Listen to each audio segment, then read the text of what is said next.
yang ada di dalam kerajaan sorga. Terima kasih untuk kesempatan hari ini. Kalau Tuhan masih memberikan kami, untuk kami bisa Tuhan mendengarkan firman Allah. Kami tahu Tuhan apa yang sebentar akan kami taburkan. Biar firman itu boleh masuk di dalam setiap hati kami. Tuhan mengurapi hamba-Mu yang bertugas pada pagi hari ini. Kami yakin dan percaya firman boleh membawa kami untuk kami makin mengerti, kami makin mengenal kepada Yesus. Terima kasih Tuhan, terima kasih. Dalam nama Tuhan Yesus Kristus kami sudah berdoa dan mengucap syukur. Amin. Mari saudaraku, kita langsung saja buka Alkitab kita. Tapi kali ini saya tidak memberikan satu ayat emas, ya. Kita mau langsung saja masuk dalam pendahuluan. Kalau di situ saya kasih tema tentang keberadaan gereja atau kehadiran gereja di tengah dunia. Suatu gereja adalah sebuah persekutuan dari orang-orang percaya, orang-orang yang sudah dipilih Tuhan atau orang pilihan Tuhan. Nah, kalau saya melihat kata persekutuan ini, di situ disebutkan di dalam bahasa Yunaninya adalah eklesia. Nah, eklesia ini dibagi menjadi dua suku kata. Ek itu artinya keluar, sedangkan kaleo itu artinya memanggil. Saudara, secara harfiah atau secara tepatnya, secara persisnya berarti memanggil keluar. Dan tentunya yang memanggil keluar ini adalah Tuhan. Sehingga pengertian dari eklesia itu sendiri adalah persekutuan dari orang-orang yang dipanggil keluar dari dunia, keluar dari kegelapan menuju terang, keluar dari kuasa iblis kepada kuasa Tuhan. Coba kalau kita melihat di dalam 2 Korintus pasal yang ke-6 ayat yang ke-17. Di situ dikatakan, keluarlah kamu, pisahkanlah dirimu, dan janganlah menjamah apa yang najis. Ini pesan Paulus kepada gereja yang ada di Korintus. Saudaraku, dikatakan kita sebagai gereja Tuhan. Gereja Tuhan itu adalah hidup kita. Kita ini adalah orang-orang yang dikuduskan. Kita ini adalah orang-orang yang dipisahkan untuk suatu tujuan khusus. Nah, dalam sejarah bangsa Israel bahkan sampai kepada hari ini, di mana kita hidup, ada dua perbuatan yang terus-menerus itu selalu tampak, selalu kelihatan, dan ini sangat nyata sekali. Kita melihat bagian A, perbuatan Tuhan. Tujuannya adalah untuk mengumpulkan. Saudaraku, setelah dikumpulkan oleh Tuhan, apa langsung Tuhan itu meninggalkan kita begitu saja? Apa mungkin langsung kita ini digeletak, istilahnya seperti itu? Atau mungkin kita tidak diurusi, kita tidak diawasi, kita tidak dijaga, dan sebagainya. Saudaraku, ini bukan sifat Allah kita. Tujuannya Tuhan untuk mengumpulkan kita dengan maksud adalah menjaga kita, melindungi kita, menaungi kita, menyelamatkan hidup kita, bahkan memberi rasa aman, rasa nyaman selama kita hidup di tengah-tengah dunia ini. Kalau kita baca di dalam Injil Matius pasal 23 ayat yang ke-37, kalau kita lihat perikopnya, judulnya itu adalah keluar Tuhan. Ini perkataan yang ditujukan kepada orang-orang Yerusalem, orang-orang Israel yang ada di Yerusalem.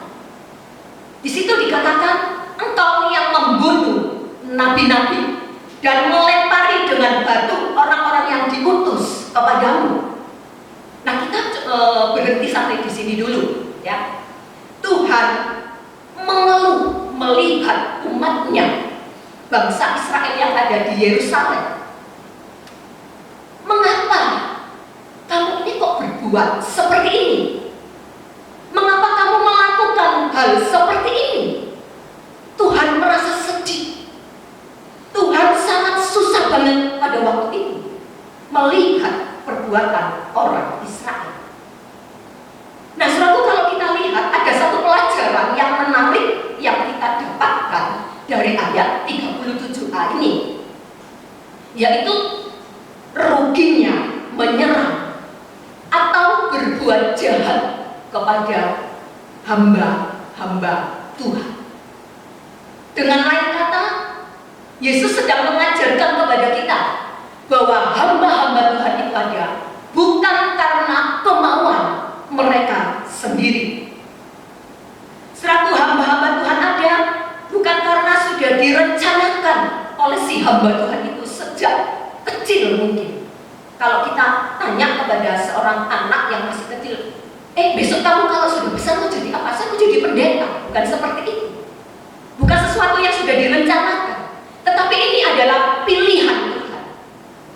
Tuhan memanggil dan memilih seorang hamba Tuhan bukan karena kemauan orang itu sendiri, tapi semata-mata karena panggilan Tuhan. Saudaraku, jadi Tuhan yang memilih secara langsung. Panggilan Tuhan secara khusus kepada hamba Tuhan, tujuannya adalah untuk menunaikan pekerjaan Tuhan yang mulia. Hamba-hamba Tuhan adalah orang-orang yang terlibat langsung dengan Tuhan. Bisa saya katakan hamba Tuhan itu adalah pengantara antara umat Allah dengan Tuhan. Jadi dia terlibat secara langsung. Saudaraku, dan Tuhan menempatkan hamba Tuhan dalam satu gereja, dalam satu sidang jemaat, untuk satu tujuan yang mulia, untuk satu tujuan yang agung. Nah, keberadaan hamba Tuhan ini, saya katakan menjadi hamba Tuhan itu berat, saudaraku.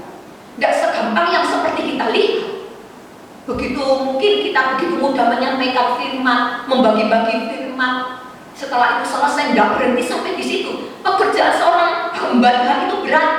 Hamba Tuhan yang benar, yang saya maksud, yang benar-benar benar, atau yang sungguh-sungguh benar, itu berat sekali.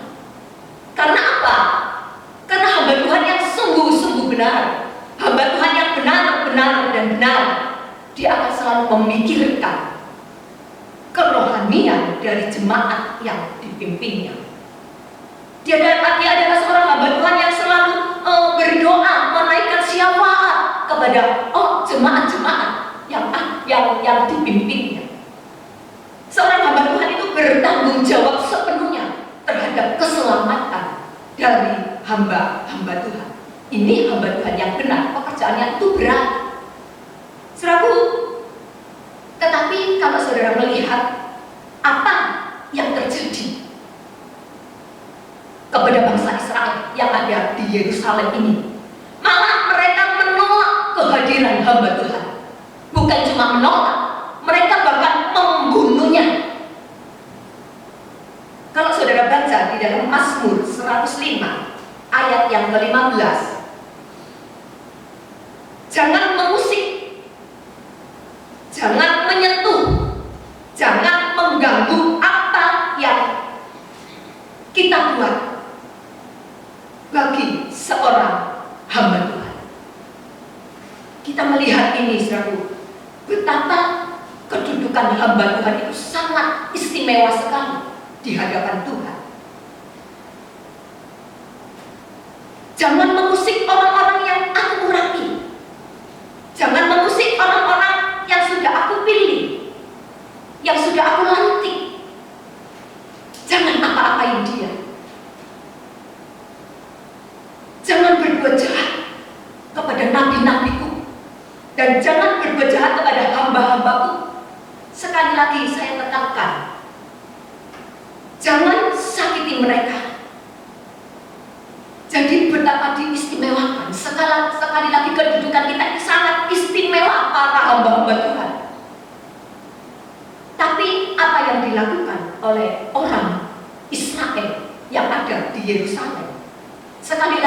dia bukan cuma berbuat jahat, tetapi dia membunuh hamba-hamba Tuhan yang datang di kota Yerusalem. Saudaraku, jangan buat Tuhan mengeluh. Jangan buat Tuhan susah dengan sikap kita terhadap seorang hamba Tuhan. Kalau berbicara tentang hamba Tuhan itu tidak terbatas pada seorang pendeta yang melayani 100% di dalam pekerjaan Tuhan. Dia melayani sepenuh waktu. Seperti tadi sudah saya katakan, memikirkan kerohanian daripada jemaat yang dipimpinnya. Dia seorang hamba yang selalu terus berdoa pagi, siang, malam, tengah malam, tidak kenal waktu. Satu saat selalu tengah malam saya dibangunkan oleh Tuhan. Saya menaikkan doa siapaan kepada Tuhan. Saya tidak tahu. Tapi ini keberadaan hamba Tuhan yang 100% itu tidak kenal waktu. Kapanpun Tuhan bisa suruh kita berdoa. Satu saat selalu ketika pada siang hari, saya baru saja selesai berdoa. Baru setengah jam, Tuhan suruh lagi saya berdoa. Ya sudah berdoa. Nah ini panggilan Tuhan 100% bertanggung jawab. Karena kita ini pilihan daripada Tuhan. Nah saudaraku, seperti tadi saya katakan, hamba Tuhan tidak terbatas pada seorang pendeta yang mengalami yang full time 100% dalam melayani Tuhan. Tapi saudara-saudara, pagi hari ini kita semua yang ada, saudara-saudara yang sedang melayani live streaming pagi ini, saudara juga adalah hamba-hamba Tuhan.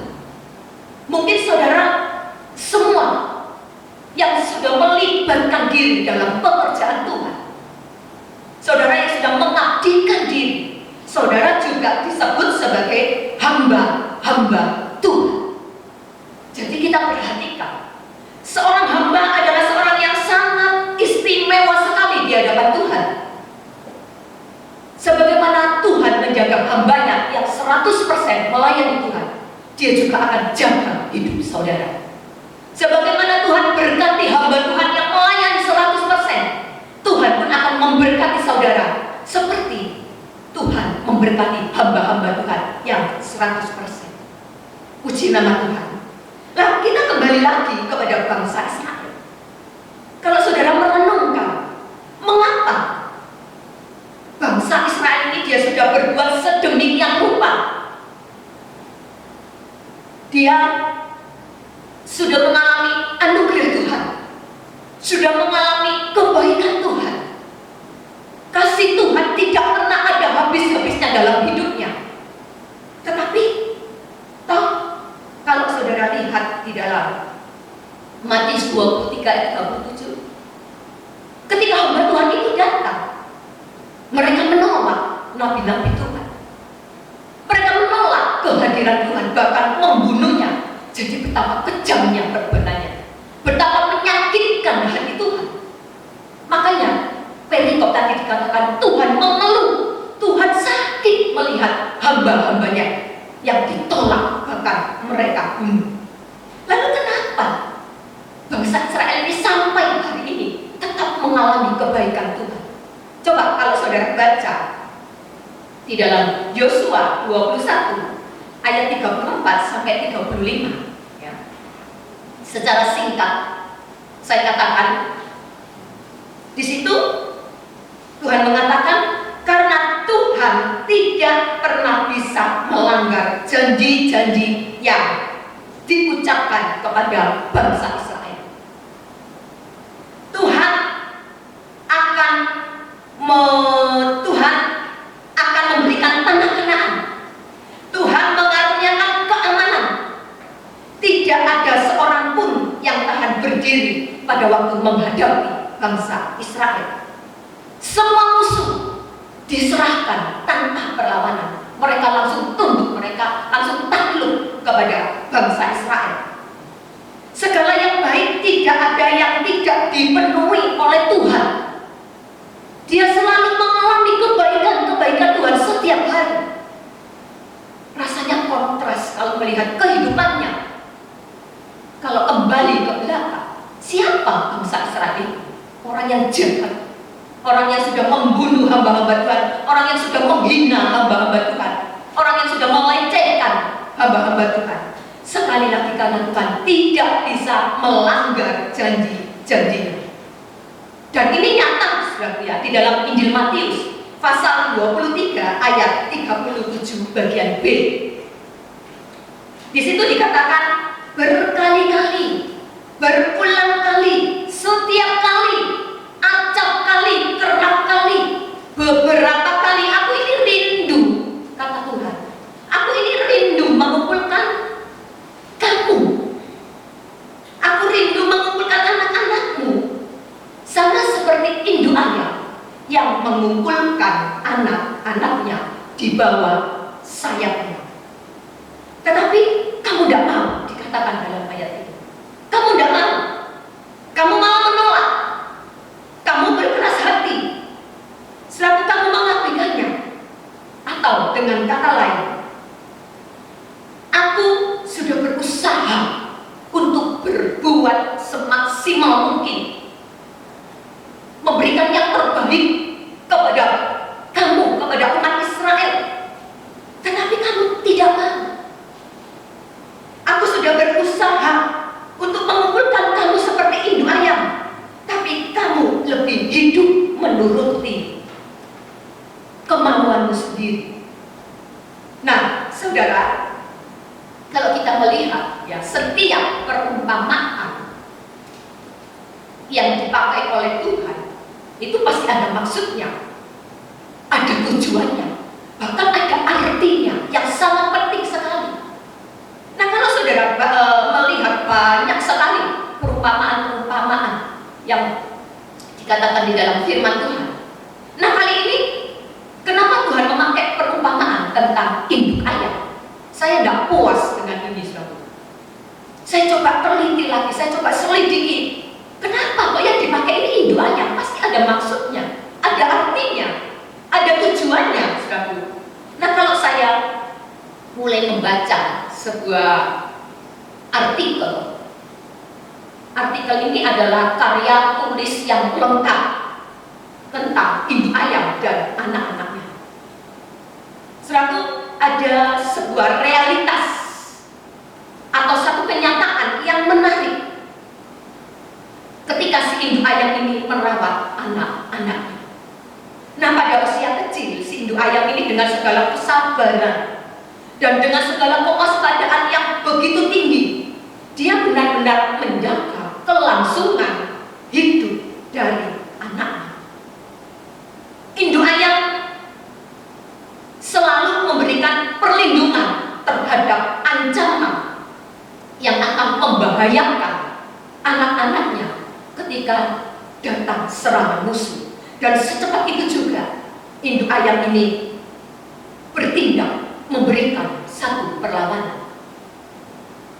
Satu, demi keselamatan anak-anaknya dalam hal melindungi dari hawa yang begitu panas, mungkin panasnya sangat ekstrim, atau dari cuaca yang begitu dingin dan cuaca ini juga begitu sangat ekstrim sekali.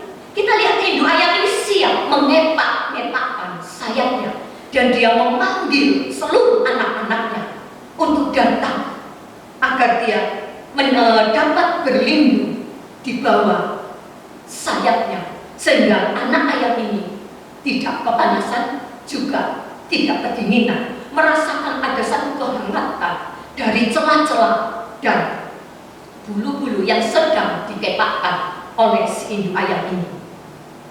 Nah, saudaraku, kita melihat juga dalam soal memberi makan. Induk ayam ini terus dia selalu berusaha dengan sekuat tenaga, dia mencari makanan. Setelah dia mendapatkan makanan,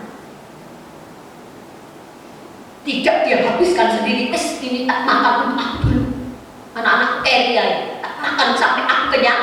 Kalau sudah sisa, sudah tak kasihkan anakku. Enggak. Si induk ayam ini mencari makanan, setelah dia mendapatkan langsung dia datang kepada anak-anaknya dan membiarkan anak-anaknya itu makan makanan yang sudah dia dapatkan.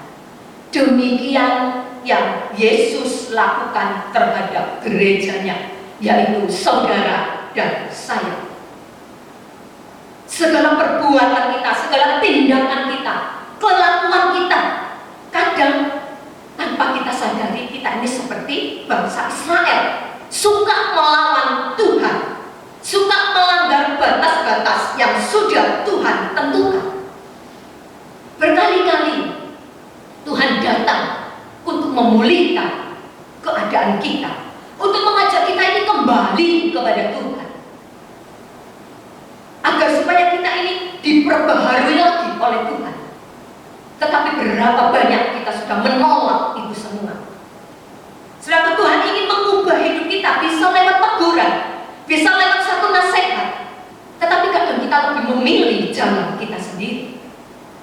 Nah, saudaraku, ini yang dilakukan juga terhadap bangsa Israel ini. Kalau saudara lihat di dalam Yesaya 53 ayat yang ke-6,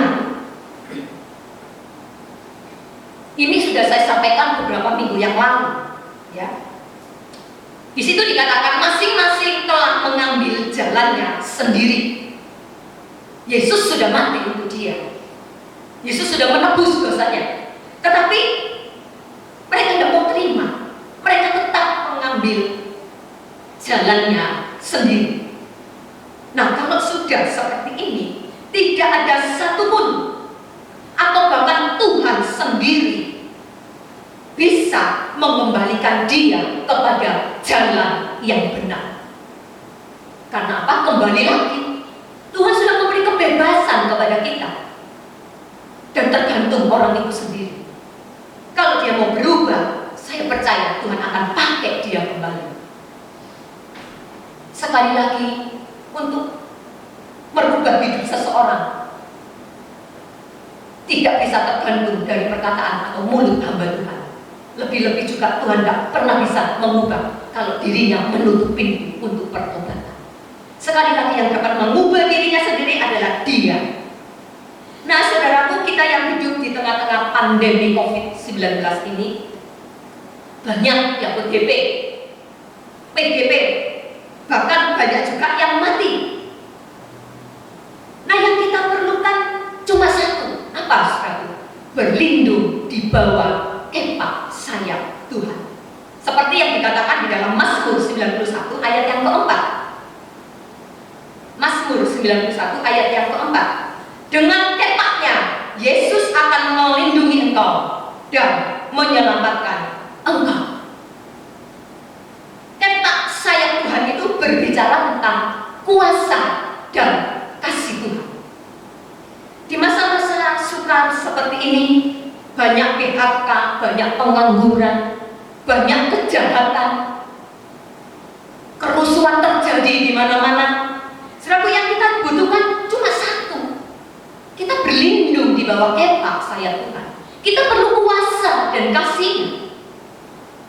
Kuasa Tuhan berguna untuk menjaga hidup kita, untuk melindungi kita, menjauhkan kita dari pandemi COVID ini. Sedangkan kasih Tuhan kita perlukan, karena dengan kasih itu maka akan memelihara kehidupan kita, sehingga kita tidak sampai mengalami kekurangan. Selalu ada saja berkat-berkat Tuhan. Nah, mungkin hari-hari ini pemasukan kita sudah mulai merosot, tapi jangan panik. Tetap jangan takut sebagai umat Tuhan. Tuhan Allah yang disembah oleh orang Israel adalah Tuhan Allah yang hidup. Itu juga Tuhan Allah yang kita sembah pagi hari ini. Saat ini Dia adalah Allah yang kita percayai, Allah satu-satunya yang menjamin seluruh kehidupan kita. Sebagaimana Tuhan sudah memelihara bangsa Israel ketika dia ada di padang gurun selama 40 tahun tidak bekerja, tetapi Tuhan bisa memelihara sedemikian rupa. Demikian juga ini yang akan Tuhan nyatakan di dalam setiap kehidupan kita sebagai hamba-hamba Tuhan. Tentunya hamba-hamba Tuhan yang benar-benar benar-benar, sungguh-sungguh benar. Sekarang kita maju. Kita melihat di dalam bagian B. Tadi perbuatan Tuhan, sekarang perbuatan iblis.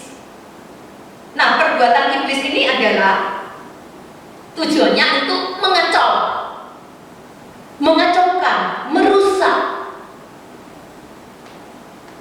Tuhan dengan susah payah mencoba mengumpulkan semua anak-anak Tuhan, saudara dan saya.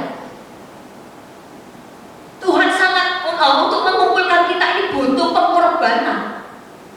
Untuk menjadikan manusia baru sehingga kita bisa menjadi umat pilihan Tuhan itu tidak segampang yang kita kira. Butuh perjuangan. Sampai-sampai Tuhan mati di atas kayu salib. Tujuannya mengumpulkan kita. Tetapi kalau saudara lihat perbuatan iblis, hanya dalam sekejap waktu dia sudah mengacaukan. Dia merusak. Bahkan di dalam Yohanes 10 ayat 10 di situ dikatakan iblis bukan cuma merusak dan mengacaukan, tetapi dia datang untuk mencuri, membunuh dan membinasakan. Banyak hal yang akan dicuri oleh iblis dari setiap kehidupan kita sebagai hamba Tuhan. Bisa yang dicuri itu iman kita, bisa firman Allah, bisa keselamatan kita, dan banyak lagi yang lainnya.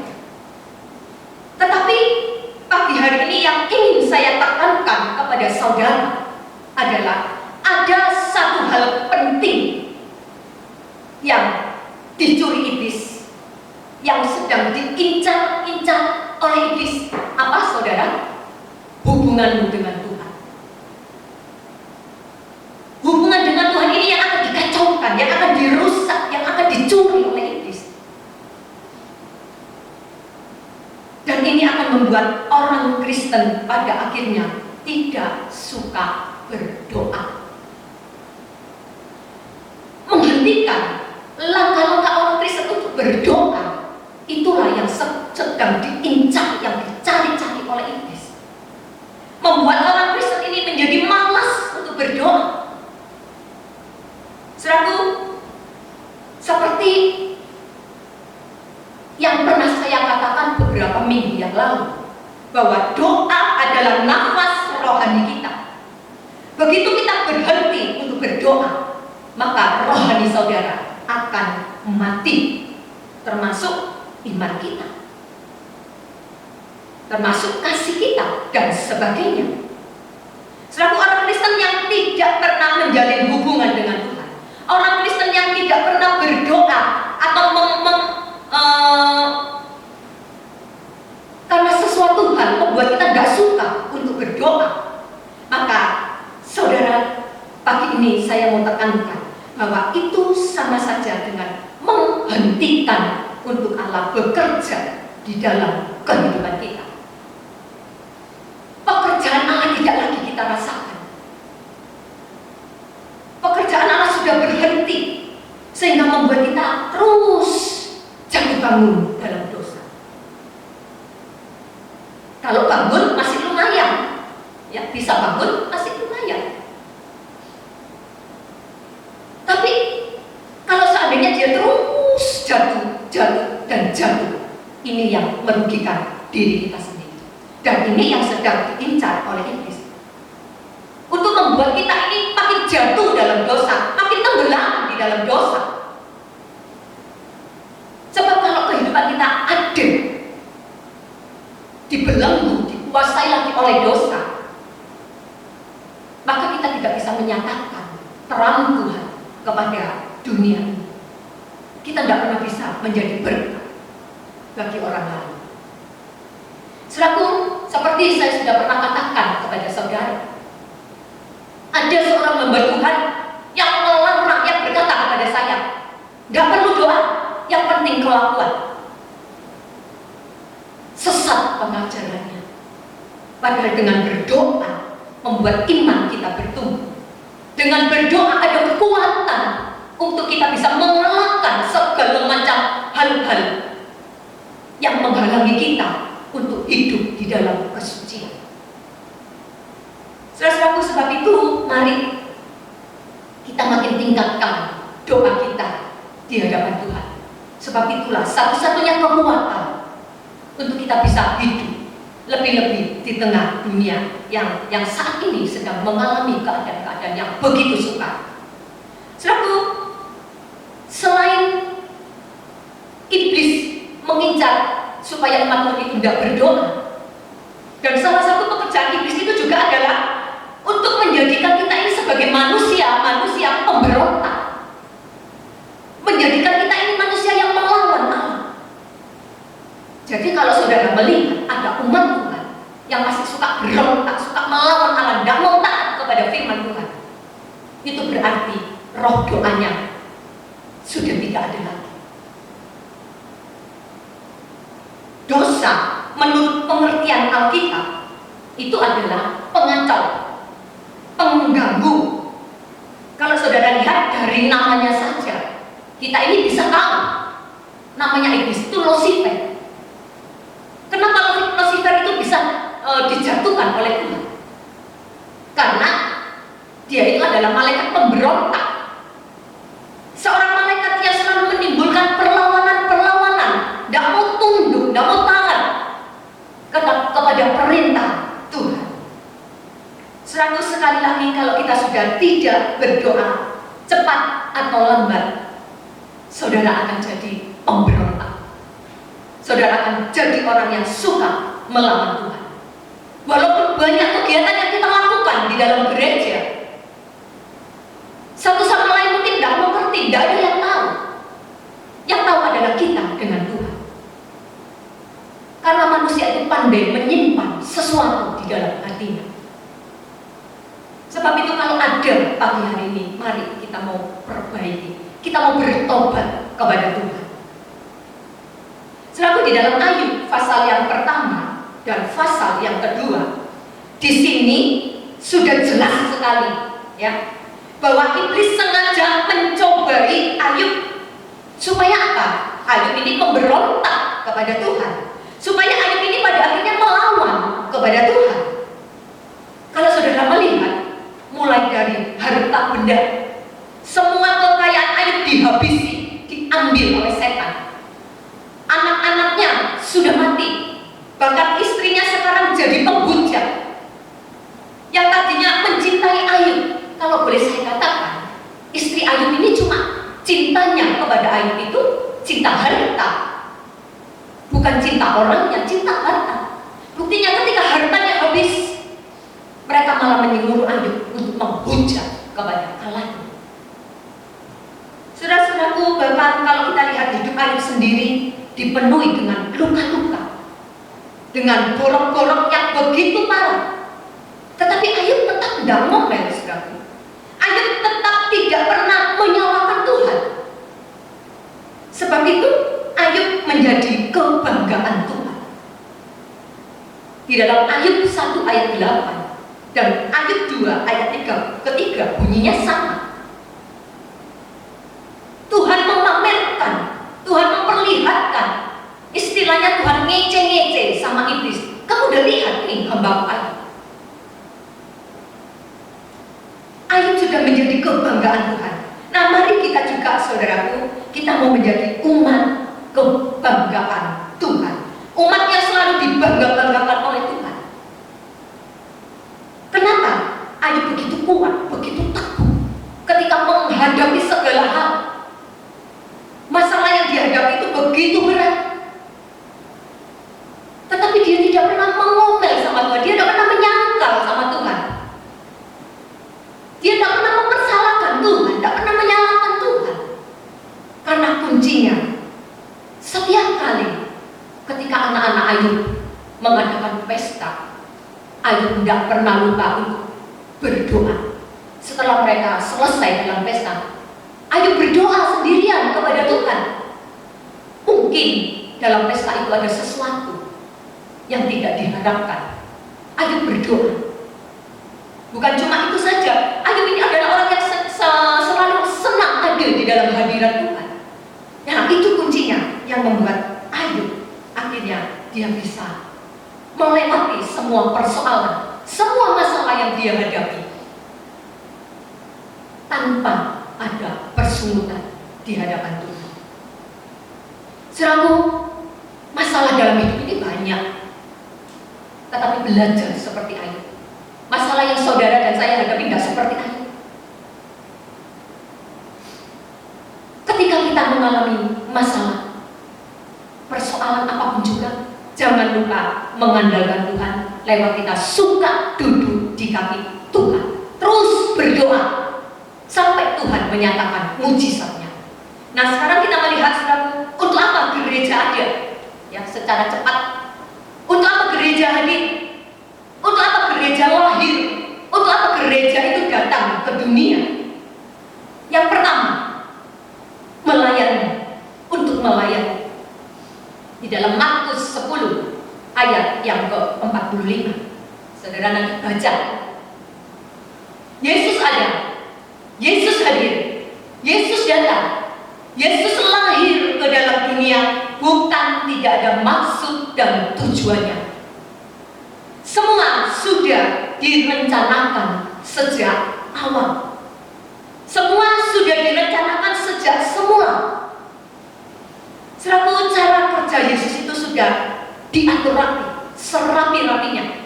Sudah ditata dengan begitu baik, tidak acak-acakan. Nah, kalau kita lihat di dalam ayat 45, di situ dikatakan, aku datang, Yesus datang, Yesus lahir, Yesus ada di tengah-tengah dunia. Bukan untuk dilayani, melainkan apa? Untuk melayani, memberikan pelayanan yang terbaik, baik terhadap Bapa di sorga. Demikian juga dengan saudara dan saya, dengan semua umat manusia. Model pelayanan seperti inilah yang sangat-sangat dikehendaki oleh Tuhan. Melayani sampai mati, sampai akhir hidup kita. Sebelum kita dipanggil oleh Tuhan, jangan pernah berhenti untuk melayani. Terus makin semangat dalam pelayanan. Sekalipun banyak masalah, banyak persoalan dalam pelayanan, tetap maju. Jangan berhenti sebelum Tuhan panggil kita pulang. Di dalam Roma 8 ayat yang ke-35, di situ dikatakan, siapakah yang akan memisahkan kita dari kasih Kristus? Kalau saya lihat dalam terjemahan lain itu begitu sangat bagus sekali, ya, sangat membuat kita lebih mengerti lagi akan ayat yang tertulis dalam terjemahan baru ini.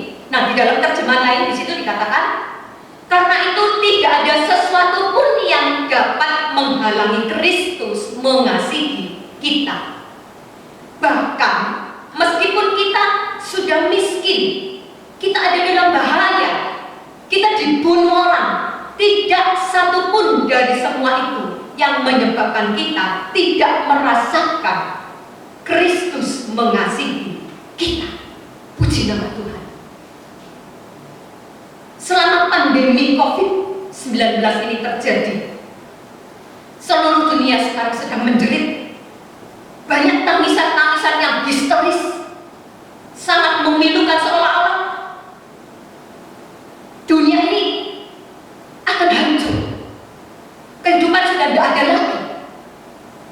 Seraku, kita melihat orang-orang hari-hari ini ada dalam keadaan yang terpuruk sekali. Nah, tapi bagi kita sebagai orang-orang percaya, dikatakan di dalam Roma 8 ayat 35 tadi dikatakan, tidak ada sesuatu pun yang dapat menghalangi Kristus dalam mengasihi kehidupan kita.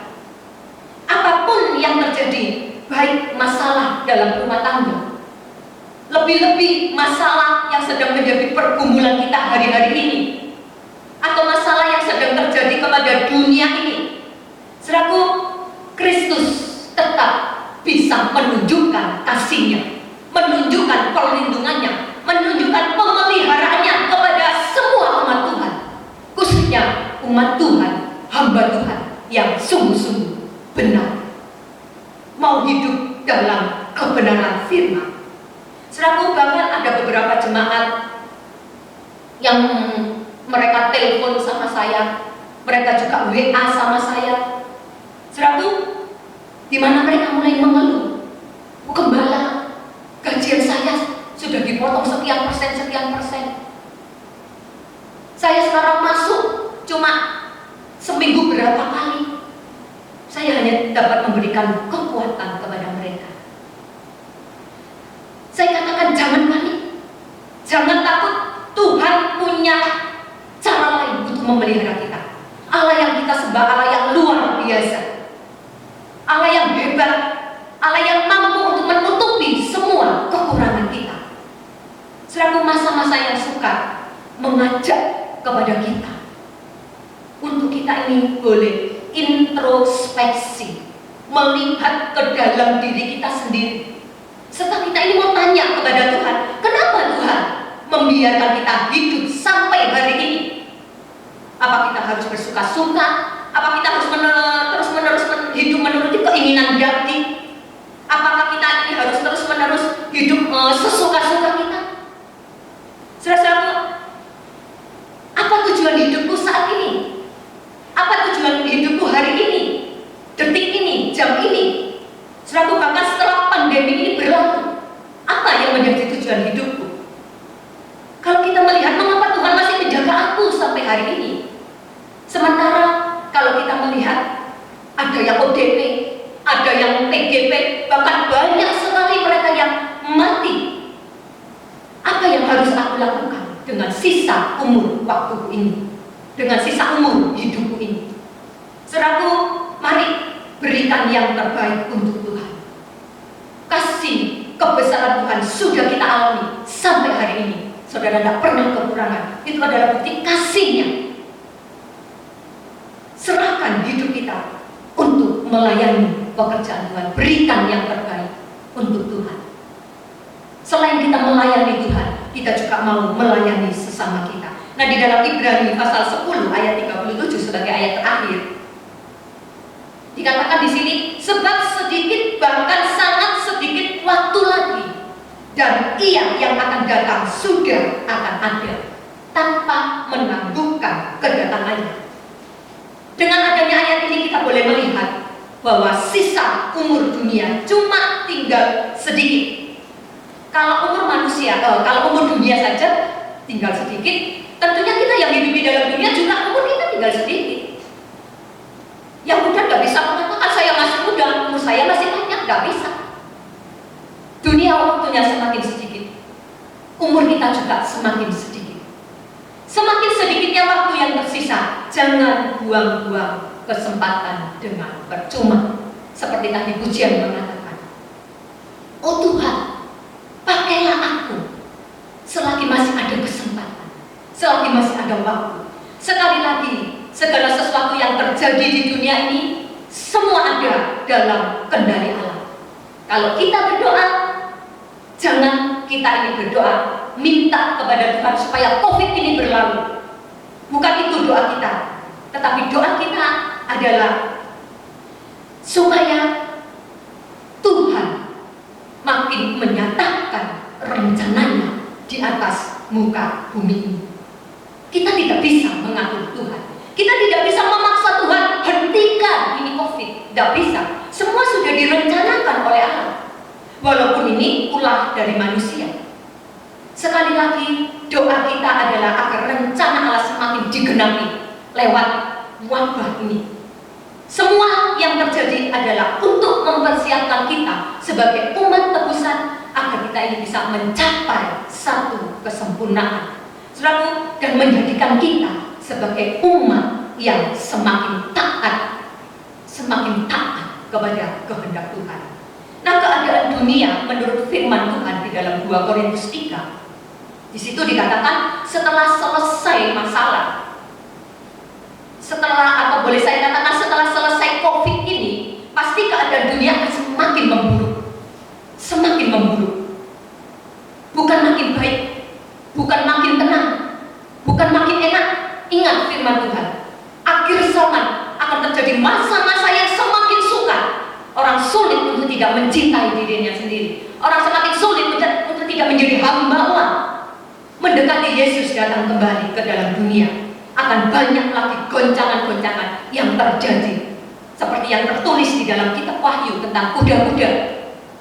Ketika meterai Allah itu dibuka, ketika meterai Allah itu dinyatakan, saudaraku, bukannya makin baik, tetapi makin parah. Setiap kejadian-kejadian, setiap peristiwa demi peristiwa yang terjadi hari-hari ini, sekali lagi, itu adalah mempersiapkan kita untuk menjadi mempelai Kristus dan membuat kita makin merindukan kedatangan Tuhan. Jadi bukan membuat kita takut dengan adanya virus ini, semakin membuat kita rindu. Tuhan, aku rindu. Kapan Engkau datang kembali? Puji nama Tuhan. Sekali lagi, COVID-19 ini tidak seperti bola yang belundung gitu aja. Apa belundung itu? Menggelinding gitu, saudara ya. Jadi COVID ini ada di dunia bukan menggelinding begitu saja, saudaraku, tetapi semua, sekali lagi saya katakan, ada dalam kendali Allah. Sebab itu kita harus punya sikap mau menerima setiap kenyataan yang terjadi hari-hari ini. Jangan pernah mengeluh. Punya sikap mau menerima kenyataan, saudara-saudaraku, sehingga kita setiap saat, setiap waktu, kita ini akhirnya bisa mengucap syukur kepada Tuhan. Mungkin banyak hal, banyak pergumulan dalam hidup ini, banyak masalah dalam hidup ini. Jangan mengeluh. Kita harus bisa menerima apapun yang terjadi dalam rumah tangga kita, supaya kita nantinya bisa mengucap syukur seperti apa yang sudah dilakukan oleh Ayub. Saudaraku, sekali lagi, setelah COVID ini berlalu, setelah COVID ini pulang kampung, dia tidak kembali lagi. Mari kita mau beribadah dengan cara yang baru. Kita mau melayani dengan cara yang baru, dengan hidup yang sudah diperbarui oleh Tuhan. Jangan melayani Tuhan dengan terpaksa atau keterpaksaan. Jangan melayani Tuhan hanya dengan rutinitas, tetapi layani Dia dengan segenap hati kita. Kalau Dia sudah mengasihi kita, kita juga mau membalas kasih Tuhan dengan menyerahkan hidup ini untuk melayani Tuhan. Puji nama Tuhan.